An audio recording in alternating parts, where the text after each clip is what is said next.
Hi, I'm Carla Kuiper, Director of Technology Integration for East Baton Rouge Parish Schools. The purpose of this tutorial is to show you how to find your CLUs using GoSignMeUp. So as you can see, I'm at the GoSignMeUp login page, and if you have any questions about finding GoSignMeUp, the easy way to locate GoSignMeUp is to go to the main EBR website, select Links, and select the GoSignMeUp icon.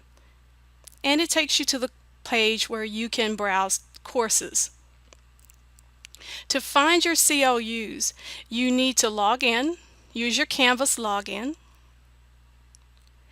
allow Canvas and GoSignMeUp to work together by authorizing.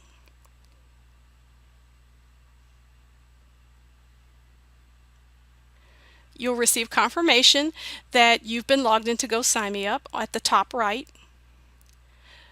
Go to your account.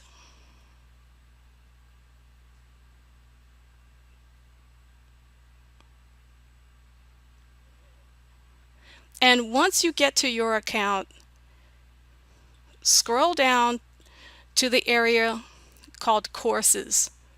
You'll see the things that you're currently enrolled in and courses that you enrolled in the past as well. To find your CLUs, so select the tab labeled Transcripted, and this pulls up your CLU transcript. You can print from here or see your items in a grid view.